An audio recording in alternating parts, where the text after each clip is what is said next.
Assalamu alaikum wa rahmatullah wa barakatuh. Ce que je vais te dire maintenant, tu le connais déjà.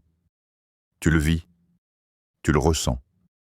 Tu le portes en toi, tu vois, il y a des nuits où l'être humain s'allonge, où les paupières se ferment par fatigue. Mais le cœur, lui, refuse le repos. C'est comme si la nuit, au lieu d'apporter la paix, ouvrait une porte intérieure où toutes les pensées, les peurs, les regrets et les questions se rassemblent autour de toi, comme des ombres silencieuses qui te regardent sans parler.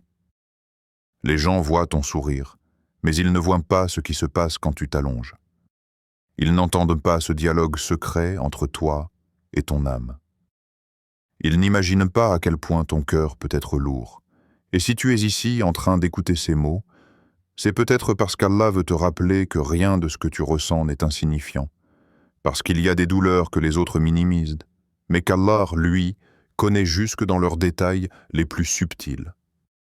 Les factures que tu n'arrives plus à gérer, les relations qui se brisent sans explication, sans raison apparente, les projets que tu as construits avec espoir et qui, lentement, s'effritent entre tes doigts, les douleurs émotionnelles ou physiques que tu caches derrière un sourire étudié, juste pour éviter d'inquiéter les autres.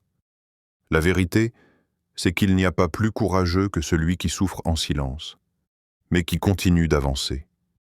Il n'y a pas plus fort que celui qui porte une douleur invisible, mais qui continue de sourire pour ne pas faire porter son fardeau aux autres. Et pourtant, Allah voit tout cela.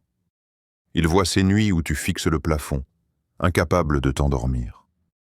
Il voit ces moments où tu prends une grande inspiration juste pour empêcher les larmes de couler.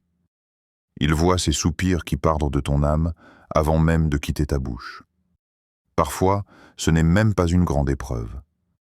C'est une accumulation des déceptions répétées, des portes qui se ferment, des gens que tu as aidés mais qui t'ont laissé seul quand toi tu en avais besoin.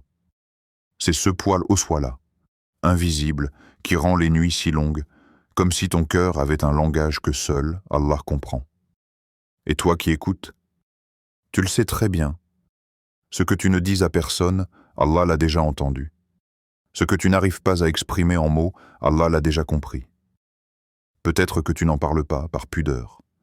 Peut-être par peur de déranger, ou peut-être parce que tu as déjà parlé, mais que personne n'a réellement écouté. Alors tu t'es habitué à te taire. Mais ce soir, laisse-moi te dire quelque chose de simple. Quelque chose que ton cœur doit entendre. Ton silence n'est pas ignoré. Tes larmes ne sont pas perdues. Et ta fatigue n'est pas un secret pour Allah. Parce que lui, il ne voit pas seulement ton visage. Il voit ton cœur. Il voit à quel point tu te bats pour rester debout. À quel point tu travailles, même quand tu es épuisé. À quel point tu continues à faire le bien, même quand tu n'en reçois pas. À quel point tu continues de croire, même quand tu es brisé. Tu sais, parfois, les difficultés ne sont pas des châtiments. Elles sont des messages. Des rappels doux, mais profonds. Comme si Allah te disait « Je suis là. Tourne-toi vers moi. Parle-moi.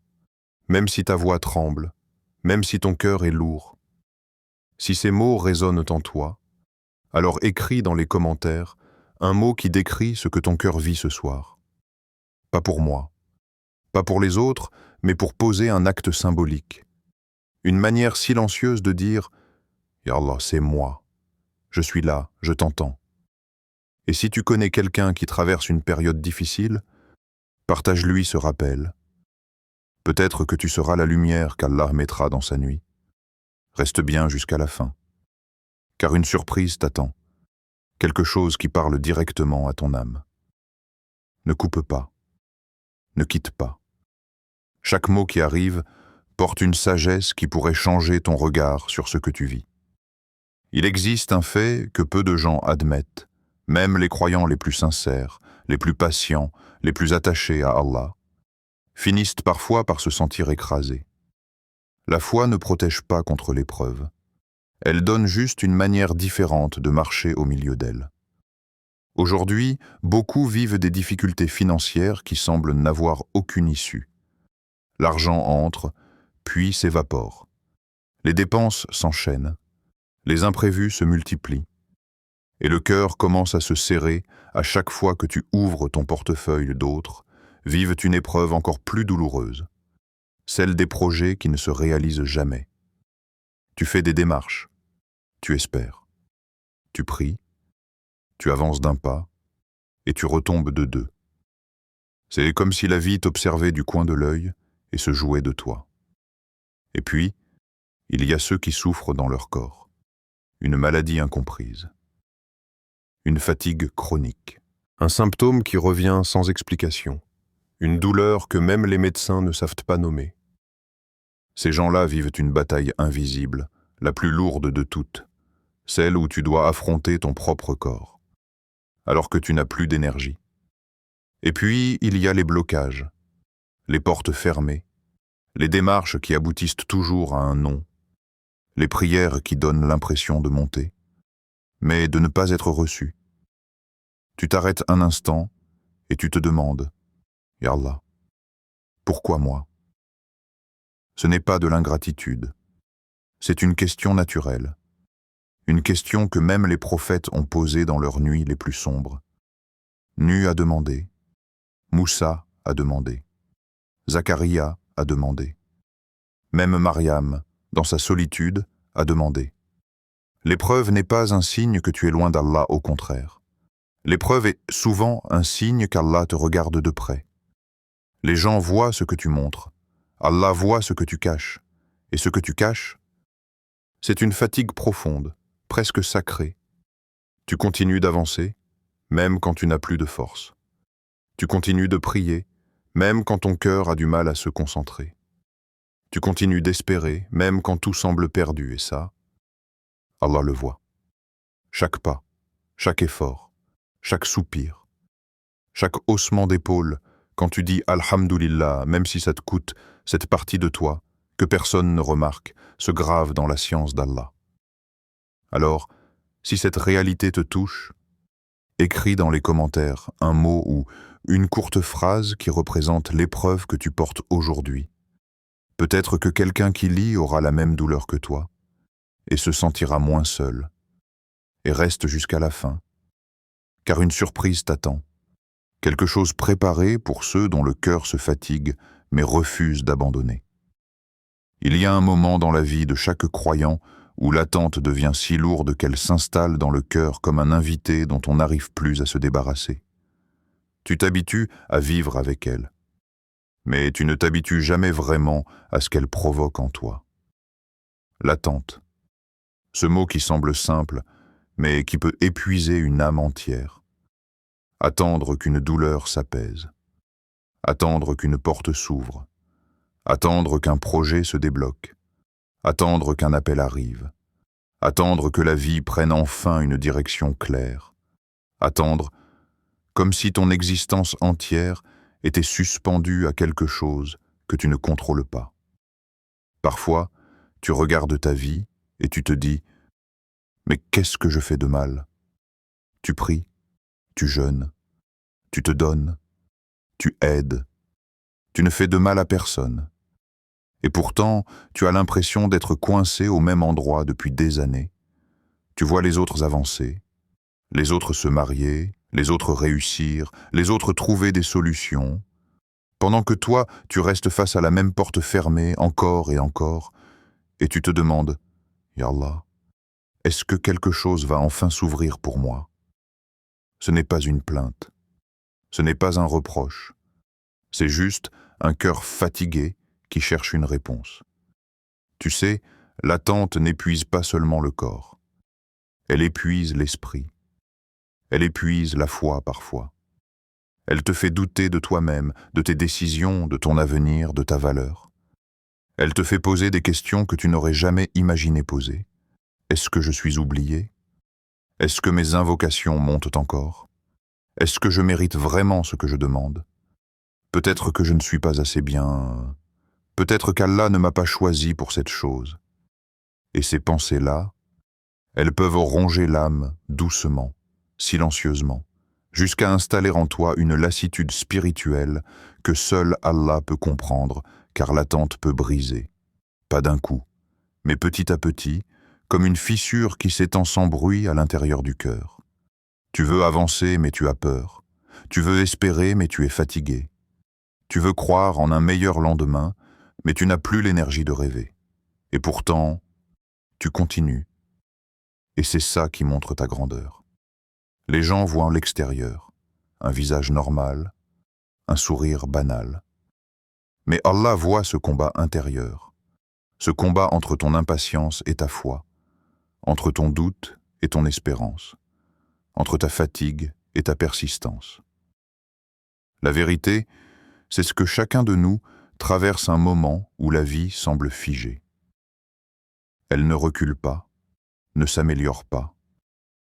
Elle reste juste immobile, comme si elle retenait son souffle. Et dans cette immobilité, le doute fait son travail.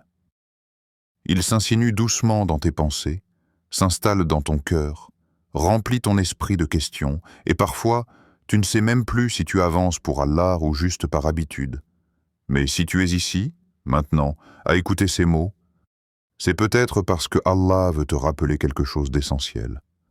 Ton attente n'est pas vaine. Ton attente n'est pas perdue. Ton attente n'est pas un silence vide. Elle est stupide. Elle est une préparation, une purification, une transformation intérieure avant l'ouverture. Mais ça, tu ne le vois pas encore. Parce que quand on est au cœur de l'attente, on ne voit que le manque, jamais la construction secrète. Et pourtant, même dans ce moment où tu te sens figé, Allah est en train de déplacer des choses autour de toi, d'éloigner des dangers que tu ne voyais pas, de préparer des chemins que tu ne peux pas encore emprunter, de t'ajuster à ce que tu as demandé. Et parfois, oui, le doute vient. Il frappe, il murmure, il affaiblit. Mais tant que tu continues de lever les mains, même tremblantes, vers celui qui ne rejette personne, tu n'es pas perdu. L'attente n'est pas la fin. L'attente est la preuve que tu n'as pas abandonné, mon frère, ma sœur. Si tu savais combien de trésors Allah a placés dans des gestes simples, combien de solutions il a glissées dans des actes discrets, combien de portes il t'a laissées à portée de main, tu ne verrais plus l'épreuve comme un mur, mais comme une préparation à une ouverture. Parmi ces trésors, il y en a un que beaucoup ont oublié, un que le prophète a utilisé, alors qu'il était le plus pur des hommes, un que les compagnons pratiquaient avec une conviction totale, un qui a transformé la vie de milliers de croyants avant toi, une clé, mais pas une clé en métal, une clé en lumière, une clé en parole, une clé en retour vers Allah.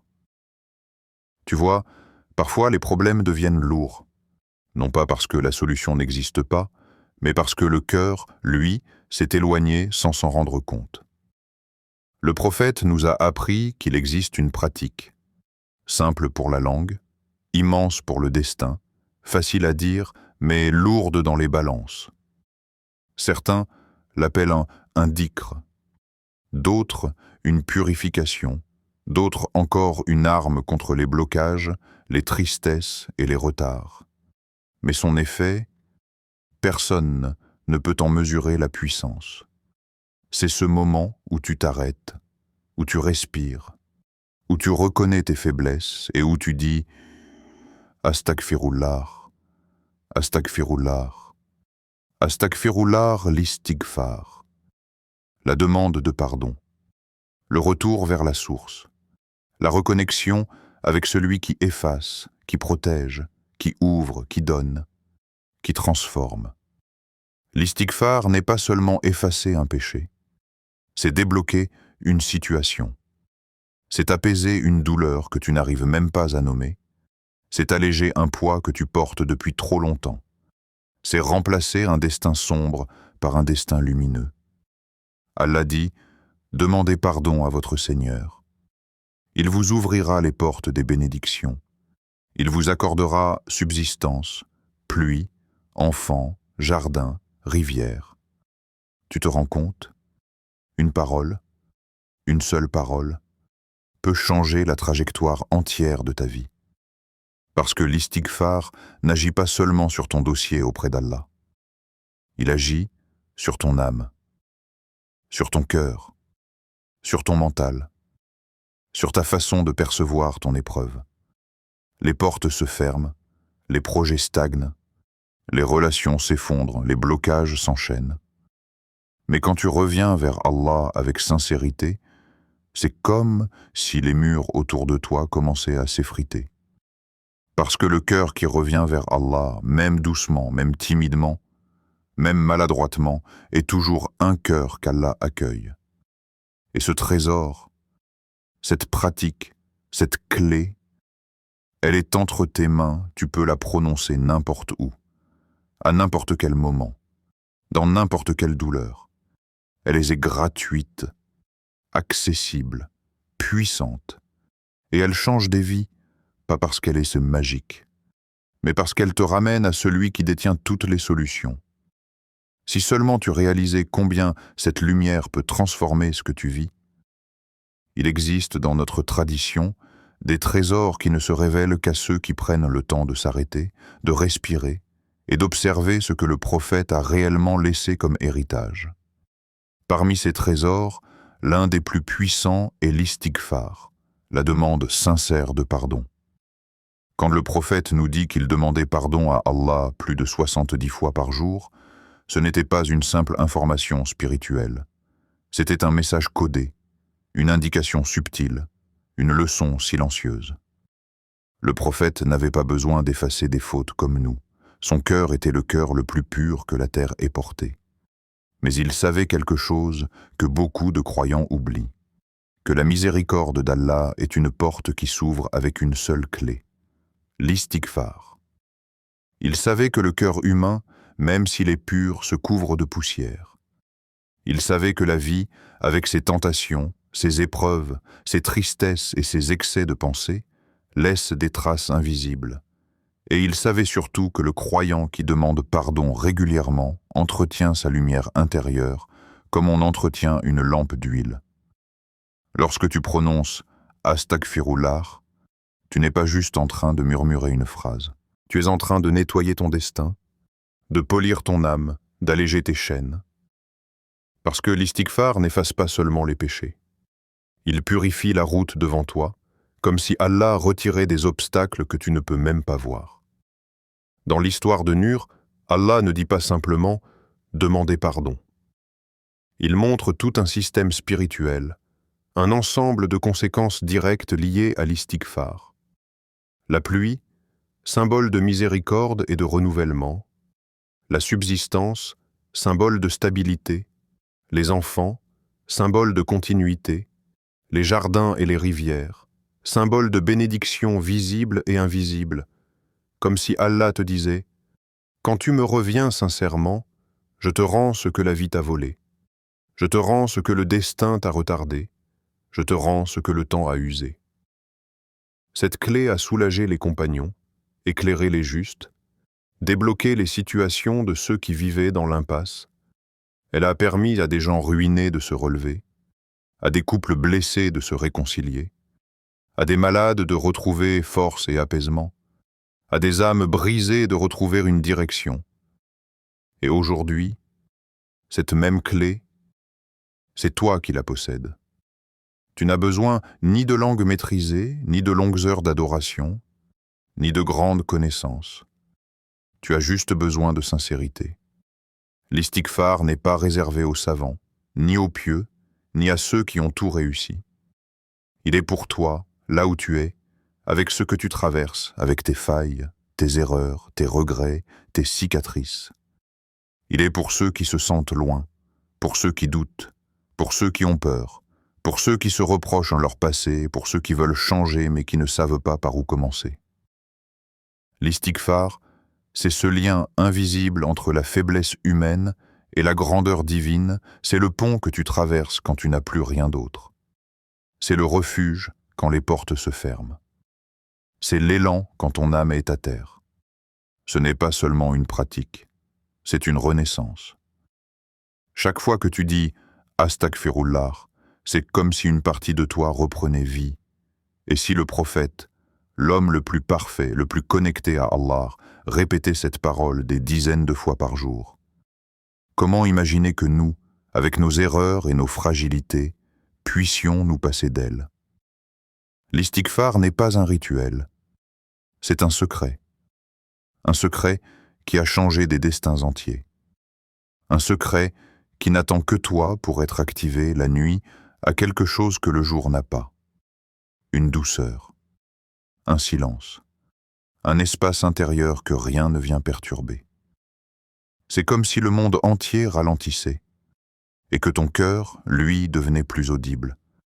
C'est dans ce moment-là, juste avant de fermer les yeux, que tes pensées deviennent plus vraies. Durant la journée, tu peux te distraire, t'occuper, parler, courir, faire semblant d'aller bien, mais la nuit déshabille les âmes. Les masques tombent, les émotions refont surface, les blessures se manifestent, les espoirs murmurent, les peurs se dévoilent. Et c'est précisément à cet instant que l'istighfar atteint son apogée. Parce que la sincérité ne se commande pas. Elle apparaît naturellement quand tout le reste s'arrête. Dire « Astaghfirullah wa atubu ilayh » 100 fois avant de dormir, ce n'est pas une méthode mécanique. C'est une rencontre. Une rencontre entre ton âme fatiguée et celui qui ne dort pas, celui qui veille sur toi, même quand tu t'effondres d'épuisement. Quand tu répètes cette phrase, tu n'es pas en train de réciter. Tu es en train de vider ton cœur, de délier des nœuds intérieurs, d'ouvrir des fenêtres dans les murs de ton anxiété, de déposer tes fardeaux comme on pose une valise trop lourde après un long voyage. Chaque répétition est un souffle, un soulagement, une goutte de lumière. Tu dis « Astaghfirullah » et une part de ton passé se purifie. Tu dis « Wa atubu ilayh » et une part de ton avenir s'illumine. Ce dhikr travaille là où personne ne peut voir, dans les profondeurs de ton âme, dans les cicatrices que tu caches, dans les pensées qui t'étouffent, dans les regrets que tu n'arrives pas à effacer. La nuit, le cœur est fragile. Mais c'est justement dans cette fragilité qu'il devient sincère. Et c'est la sincérité qui attire la miséricorde. Lorsque tu accomplis ces 100 répétitions avant de dormir, tu prépares ton cœur à une nuit paisible. Tu termines ta journée sous le pardon d'Allah.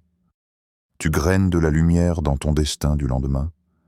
Tu allèges les poids invisibles qui t'accompagnent depuis trop longtemps. Et tu ne le vois peut-être pas.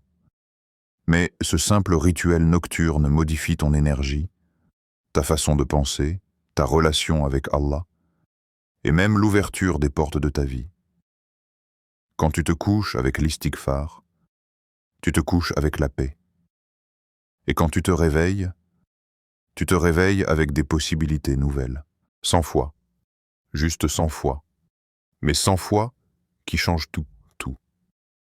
Il y a des actes qui transforment une vie entière, non pas par leur complexité, mais par la manière dont on les pratique.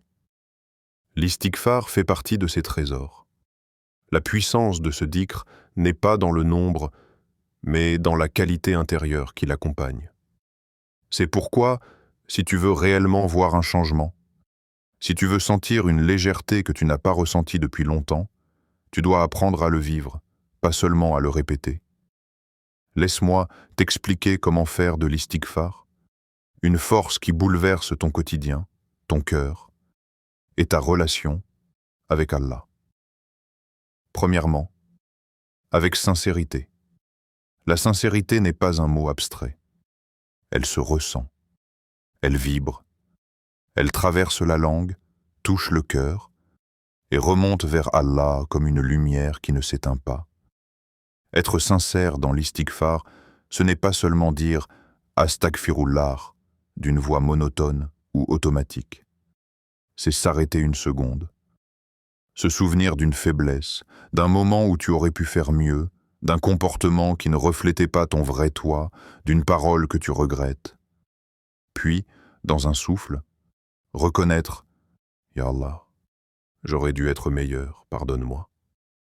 La sincérité, c'est quand tu sens que ta voix intérieure tremble un peu, quand ta gorge se serre légèrement, quand tu sens une sorte de chaleur dans ta poitrine, une ouverture, une fragilité qui devient une force. Quand tu dis « Astaghfirullah », ne le dis pas pour réciter. Dis-le pour revenir, pour nettoyer, pour recommencer. Même si tu n'arrives pas à pleurer, même si ton cœur semble dur, même si tu ne ressens rien, si ton intention est sincère, Allah la voit mieux que toi. Deuxièmement, avec constance, le secret du changement n'est pas dans l'intensité, mais dans la régularité. Il y a des gens qui répètent l'istighfar des milliers de fois un jour, puis arrêtent pendant 3 semaines, et ils se demandent pourquoi rien ne change. Le prophète a dit que les actes les plus aimés d'Allah sont ceux qui sont constants, même s'ils sont petits. Alors fais de l'istighfar ton rendez-vous quotidien. Pas seulement un acte de crise quand tu as peur, quand tu es triste ou quand tu es brisé, mais un acte de stabilité, un moment où tu reviens à Allah même quand tout va bien. Chaque soir, avant de dormir, quoi qu'il arrive, quelle que soit ta fatigue, quelle que soit ta journée, prends ton tasbih ou tes doigts, ou même ta respiration, et répète doucement, lentement, comme si tu te tirais toi-même vers la lumière. Astaghfirullah, astaghfirullah, astaghfirullah. Même si tu es triste, même si tu n'as envie de rien, même si tu es épuisé mentalement ou physiquement, c'est dans ces moments-là que l'istighfar agit le plus, parce qu'il montre à Allah que tu reviens à lui, même quand c'est difficile. Troisièmement, avec conviction, il y a une énorme différence entre dire une parole et croire en sa puissance. Si tu répètes l'istighfar avec un cœur absent, sans conviction, sans vision, tu ne goûteras qu'à une petite partie de sa lumière. Mais si tu y mets ta foi, si tu y mets tes certitudes, si tu y mets tes espoirs, alors tu verras la porte s'ouvrir, parfois de manière instantanée. Rappelle-toi, tu ne demandes pas le pardon d'un être humain, tu demandes le pardon de Ar-Rahman, le tout miséricordieux. Tu t'adresses à celui dont la miséricorde dépasse tes fautes, tes erreurs, tes chutes, tes regrets. Quand tu dis « Astaghfirullah », crois réellement que Allah peut effacer ton passé comme on efface une trace sur du sable. Il peut transformer les conséquences de tes fautes en bénédictions. Il peut créer des solutions que ton imagination n'atteint pas. Il peut ouvrir en un instant ce que tu essaies d'ouvrir depuis des années. La conviction, c'est la moitié de l'exaucement. Quatrièmement, avec un objectif, l'istighfar est une clé universelle. Mais elle ouvre encore plus vite quand tu l'orientes vers une intention précise. Lorsque tu termines tes 100 répétitions, ne reste pas dans le vague. Dis dans ton cœur, « Ya Allah, ouvre-moi la porte de la guérison. » Ou « Ya Allah, accorde-moi un mariage qui m'apporte la paix. » Ou « Ya Allah, enlève ce poids que je n'arrive plus à supporter. » Ou « Ya Allah, libère mon cœur de ce qui le brise. » N'aie pas peur de demander. Le prophète a dit qu'Allah a honte de laisser les mains d'un serviteur se baisser sans réponse. L'istighfar prépare le terrain. L'invocation récolte le fruit. Imagine un instant que tu es en train de marcher dans une forêt sombre. Les arbres sont grands, lourds, étouffants. L'air est lourd, presque oppressant. Tu ne vois pas très bien autour de toi. Tu avances, mais tu sens un poids dans ta poitrine, comme si quelque chose t'empêchait de respirer pleinement. C'est exactement ce que ressent un cœur qui porte des regrets, des fautes accumulées, de la fatigue émotionnelle, des peurs, des doutes, des blessures non guéries. Un cœur sans istighfar est comme une forêt sans lumière. Mais voilà ce que fait l'istighfar. Il ne coupe pas les arbres. Il n'efface pas la forêt. Il ouvre une clairière. Quand tu dis « Astaghfirullah » 100 fois avant de dormir, tu es en train de créer une ouverture dans ton cœur, une lumière qui perce, une respiration qui revient, une paix qui descend sur toi comme une pluie douce. Ce ne sont pas seulement des mots, ce sont des purifications, des effacements, des réparations invisibles, des traitements pour ton âme abîmée par la vie. Une purification profonde. Allah efface des fautes dont tu n'as même plus conscience, des fautes que tu as oubliées, des moments où tu as blessé quelqu'un sans le savoir, des pensées négatives qui ont traversé ton esprit un jour de fatigue, des petites ombres qui s'accumulent dans le cœur sans que tu t'en rendes compte. Chaque astaghfirullah est une goutte d'eau qui nettoie, une poussière qui disparaît, une cicatrice qui s'adoucit, une protection invisible. L'istighfar éloigne de toi ce que tu n'aurais jamais pu repousser tout seul. Une mauvaise décision, un mauvais chemin, une mauvaise rencontre, un accident évité sans que tu le saches, une tristesse que tu n'as pas eue, un mal qui ne t'a jamais atteint. Allah protège souvent en silence. Et ce silence-là, il vient de tes astaghfirullah, une ouverture que tu n'attendais même plus. Il existe des portes que tu essaies d'ouvrir depuis des années. Un mariage, un travail, une guérison, une paix intérieure, la fin d'un blocage, un projet qui stagne. Tu as poussé la porte, tu as frappé, tu as insisté, mais elle est restée fermée. Puis, un soir, après une série de astaghfirullah, quelque chose change. Tu ne sais pas où, tu ne sais pas comment. Mais tu sens que la vie se déplace dans ton sens. Un message arrive, un appel inattendu. Un cœur s'ouvre, une solution apparaît. Une douleur s'allège. Parce que l'istighfar n'agit pas en surface. Il agit dans le monde de l'invisible, là où les portes sont réellement contrôlées. Ce n'est pas de la magie, ce n'est pas une formule secrète, ni une technique mystique. C'est la parole d'Allah. C'est sa promesse. Et la promesse d'Allah ne trompe jamais. Quand tu dis « Astaghfirullah » avant de dormir, tu n'es pas en train d'espérer.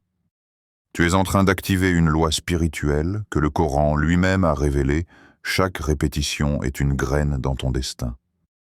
Et tôt ou tard, Allah te montre ce qu'il fait pousser à partir de ces graines. Ce rappel, il n'est pas pour tout le monde. Il est pour toi. Toi dont les épaules portent des fardeaux que personne ne voit. Toi dont les pensées tournent sans arrêt, même quand ton visage reste calme. Toi dont la foi tient parfois à un fil, mais qui refuse malgré tout d'abandonner. Tu penses que je te parle par hasard? Non, c'est Allah qui t'a amené jusqu'ici, à ce moment précis, avec ces mots précis parce qu'il sait. Il sait ce que tu caches, ce que tu ressens, ce que tu ne dis à personne. Toi qui es fatigué physiquement, mais surtout intérieurement. Cette fatigue qui n'a pas de nom, qui ne part pas avec une sieste, qui ne disparaît pas avec un sourire. Cette fatigue qui vient de trop de déceptions, trop d'attentes, trop de douleurs. Ce rappel et c'est pour toi. Toi qui attends un mariage, tu as peut-être prié, espéré, rêvé. Tu t'es peut-être demandé pourquoi cela semble si simple pour les autres et si compliqué pour toi. Peut-être que ton cœur tremble encore à l'idée d'aimer ou qu'il guérit d'une blessure silencieuse. Allah t'a entendu. Ce rappel est pour toi, toi qui cherches un travail. Tu te lèves chaque jour avec l'espoir d'une opportunité. Tu as envoyé des CV, fait des démarches, demandé de l'aide, et pourtant rien ne semble bouger. Mais Allah prépare quelque chose pour toi. Ce rappel vient te le souffler. Toi qui souffres d'une maladie, qu'elle soit dans ton corps ou dans ton cœur, qu'elle soit visible ou totalement invisible. Peut-être que personne ne comprend vraiment ce que tu traverses. Mais celui qui t'a créé connaît chaque cellule, chaque douleur, chaque battement. Ce rappel est pour toi. Toi qui te sens seul la nuit, même entouré, tu te sens isolé. Même aimé, tu te sens vide. Même en parlant, tu te sens incompris. La nuit, tes pensées deviennent plus fortes, plus présentes, plus envahissantes. Ce rappel est une main tendue vers ton âme. Ce que tu entends maintenant, ce n'est pas un simple texte. C'est un message destiné à ton cœur, comme si Allah voulait te dire « Je sais ce que tu traverses.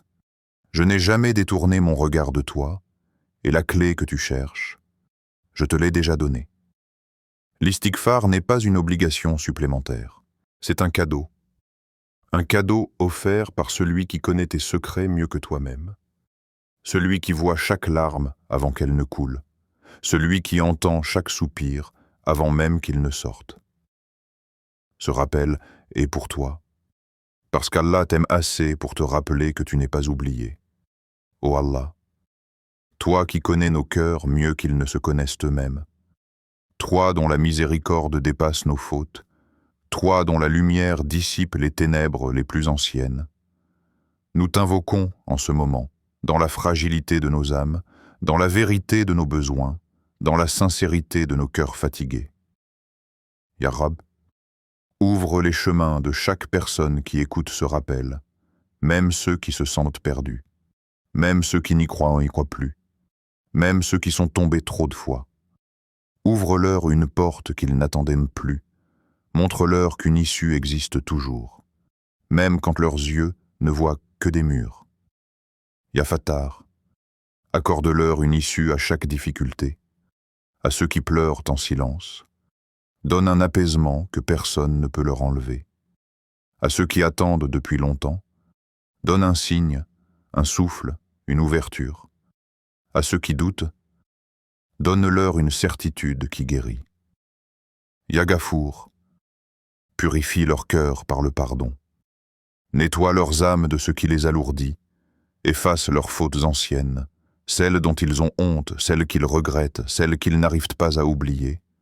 Ya Rahman, Ya Rahim. Accorde aux célibataires un mariage qui apaise, un conjoint qui les aime pour toi, qui les respecte, qui les guide, qui les soutient, qui les élève. Un mariage qui soit une miséricorde sur terre et une lumière dans l'au-delà, ô toi qui guéris les cœurs et les corps, guéris les malades, apaise leurs douleurs, visibles ou invisibles, illumine leur patience, renforce leurs pas, ne les laisse pas seuls face à ce qu'ils traversent. Ô protecteur, écarte-les des mauvaises décisions, des mauvaises personnes, des illusions qui détruisent, des chemins qui égarent, protège-les du mal qui vient des hommes et du mal qui vient de leur propre faiblesse. Ya Rab, fais de leur nuit une miséricorde et de leur lendemain une ouverture. Remplace leur peur par une paix profonde, leurs larmes par un sourire sincère, leurs blocages par des facilités, leurs doutes par une confiance solide. Ô Seigneur des cieux et de la terre, déverse sur eux ta paix, ta lumière, ton pardon et ton amour. Amen.